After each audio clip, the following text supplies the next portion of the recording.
in the little town of Wetumpka, Alabama, checking out the filming locations for the Tim Burton classic, The Big Fish.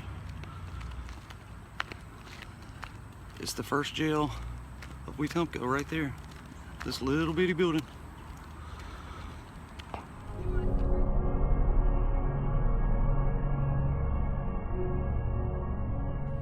There sure isn't a whole lot to it to be the very first jail for this city, which the city is really small.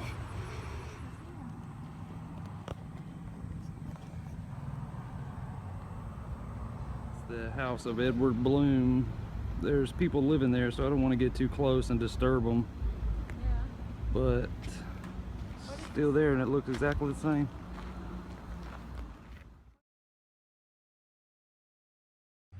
For that, it was all the riches a man could ever want.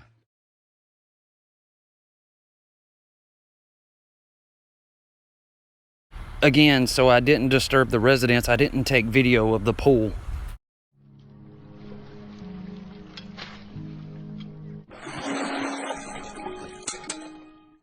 You can see here the same shot from that video. Right here is where Edward Bloom was given the keys to the city. As you can tell, a few buildings have changed, but not much. Calm down, everybody. The town of Ashton.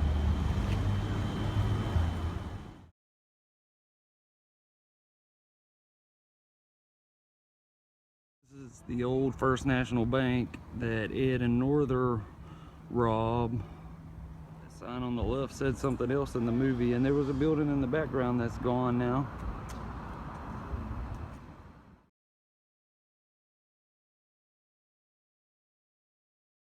This was Horizon Savings and Loan, which in real life was a pharmacy that that Ed and Norther robbed.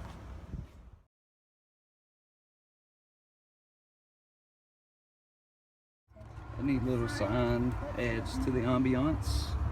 Also filmed here in 1995, they filmed a movie, The Grass Harp, starring Walter Matthau.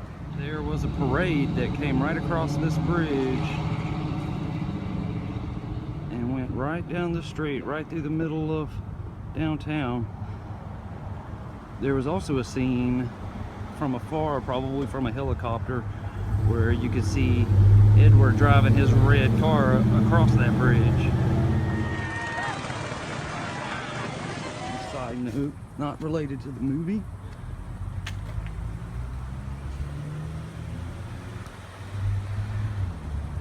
This building is hollow underneath.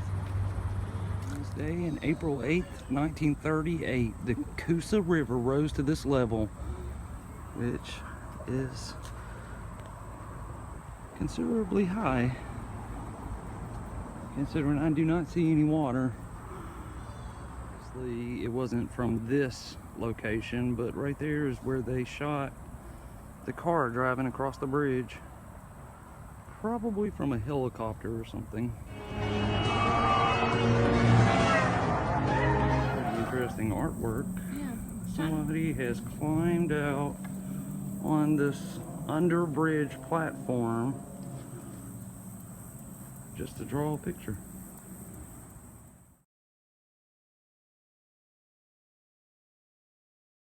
About 20 minutes in the opposite direction, we arrived at the town of Spector.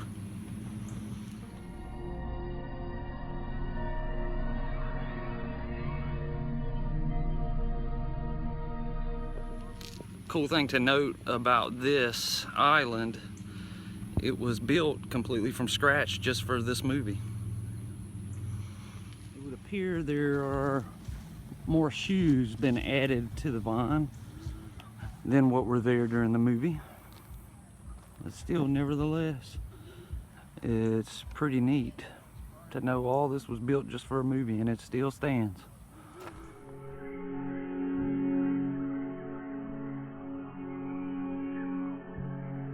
You can see here the wonders of movie making. What appears to be a real tree is made out of steel pipes, and styrofoam. Movie magic. Buildings built just for the movie have no interior. They didn't need it. They only wanted the outside shots, so the interiors are just hollow.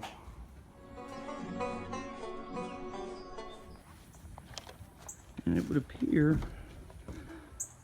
all of them are that way. Some movie props, or there's an electrical box left behind from the movie. Lots of people can come and visit this site now. The owners of it have recently opened it for tourism. All of the buildings are now falling down, but nevertheless, it is still really cool to see this in person.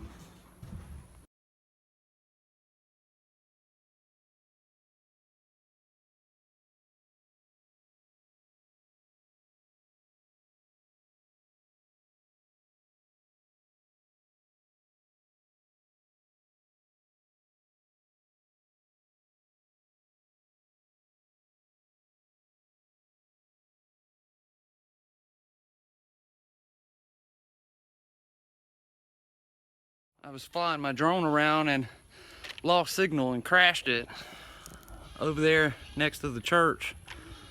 Hopefully it's gonna be okay. The old church building now is home to chickens.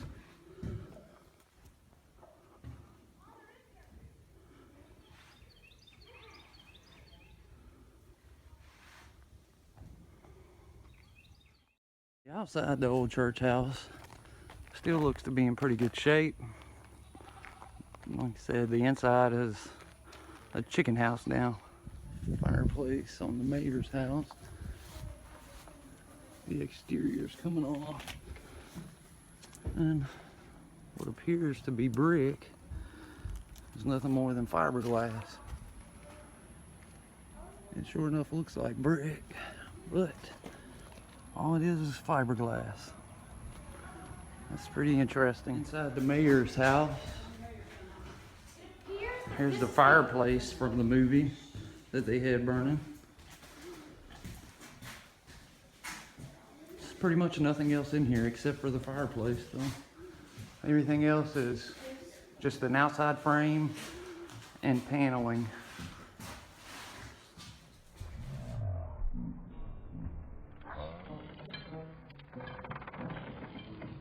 The goats that have taken over the property.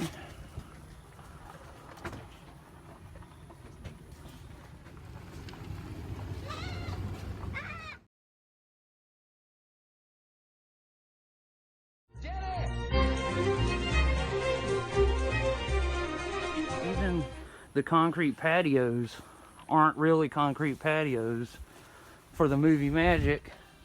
It's just 2x4s with a thin layer of concrete on the top of it. Now this whole building is falling apart from not being kept up. I don't know if we could even really get in here. It's got a platform. It's all falling down, so I'm not going to attempt to walk out on it. Just like all the rest of them, completely hollow.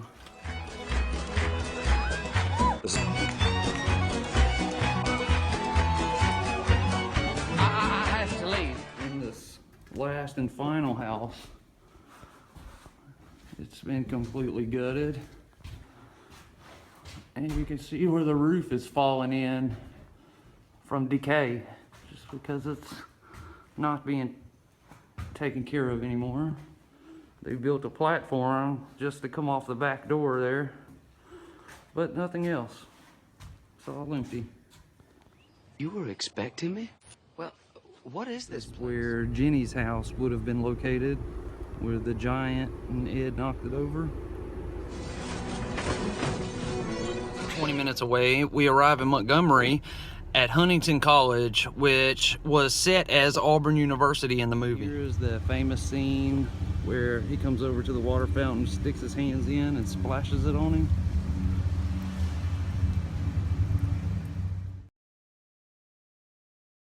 The I Love Sandra would have been right there above this building.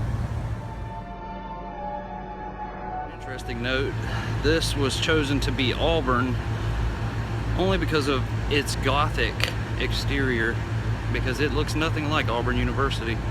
The skywriting would have said I Love Sandra in a heart right here.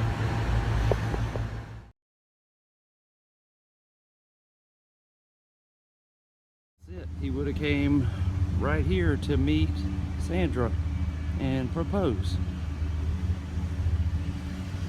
This is the sorority house, which now says it's the Jackson home.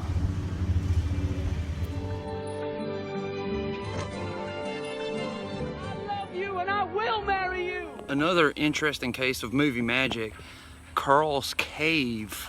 The giant, when Edward Bloom first meets him, that cave was fabricated out of styrofoam, and that was actually a boat ramp.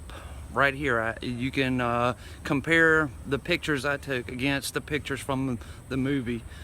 It was a boat ramp, and they built the cave out of styrofoam and put all the debris on the ground so that you couldn't see the concrete boat ramp.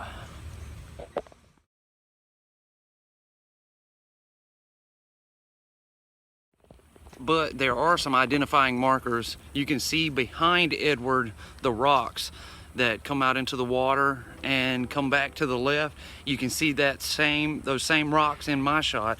Also, the picture where the rocks are coming across the water and you can see the church in the background, you can see those same rocks, although it's grown up, so I don't know if that church is still in the background or if it was added for the movie, but you can see those same rocks looking in the same direction. If you look above their heads, you can see the sandbar and rocks, and you can see the exact same sandbar right above his shoulders. Although the angle is a little different, you can see the jagged rocks with the water coming through, and now you can see them here as well. Like I said, the angle is a little different. And this tree is not real. It was placed just for the movie. Now, as soon as my bones had settled in their adult configuration, I set upon my plan to make a bigger place for myself in Ashton.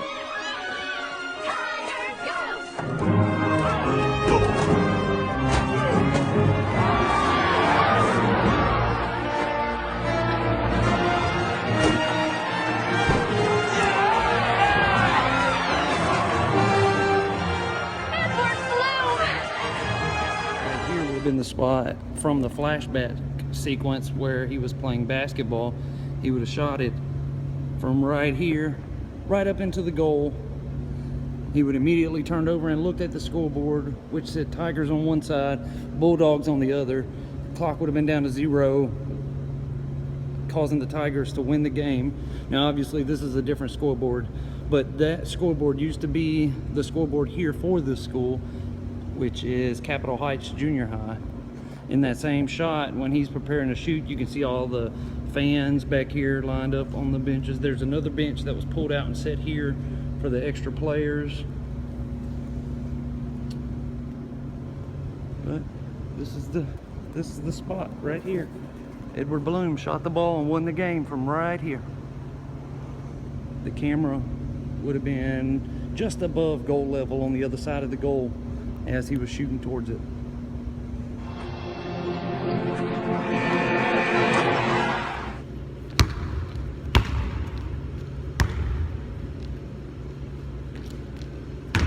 Oh, not as good as Edward was. And here's the rest of that segment, the baseball field and the football field. They are all one huge field here. At the very beginning of the sequence, the guy is throwing the ball. He would have been standing right here, throwing it down to Edward. Edward smacked it. The goal, the scoreboard was positioned right over there to the left of that light pole, just for the movie. Now, as soon as my bones had settled in their adult configuration, I set upon my plan to make a bigger place for myself in Ashton. The shot would have been from right here where he hit the ball and it flies out and goes through the scoreboard. It would have said Tigers across all that.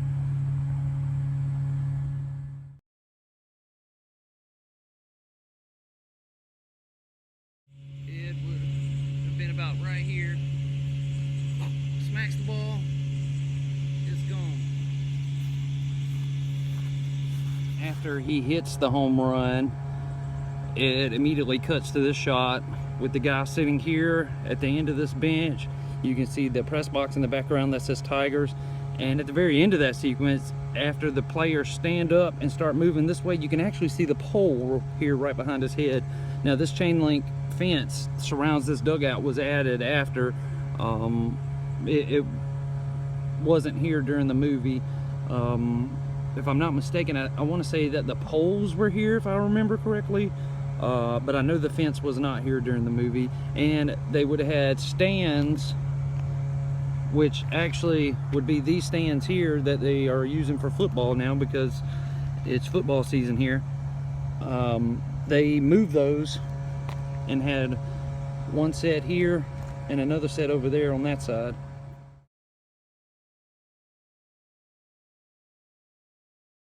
They would have started the football sequence right here where it said home of the Tigers on there, the cheerleaders out front cheering on the football players. You can see this press box has fallen into disarray and hasn't been taken care of. As a matter of fact, the last time it was painted was probably when they finished making the movie. They repainted it back to the school colors.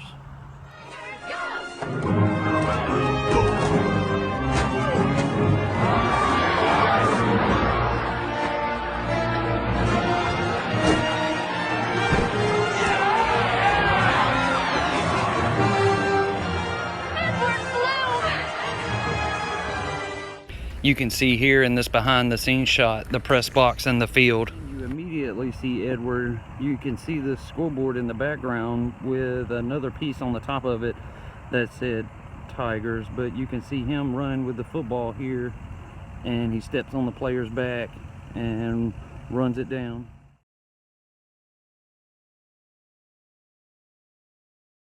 He would have been running with the ball pretty much the same way I am going right now, headed this way,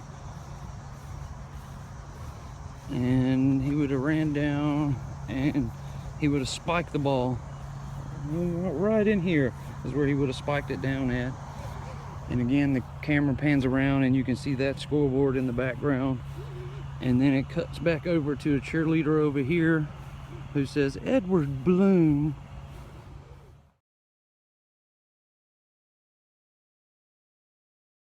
With the baseball field over there, here's the pole with their scoreboard. This spot of land right here is where they had the scoreboard that the ball went through and the guy jumped off the front of it. They built it right here just for the movie. As soon as the movie was done, they tore it right back down. Thank you for watching my filming locations for the movie Big Fish. If you like this video and you want to see more, please like and subscribe.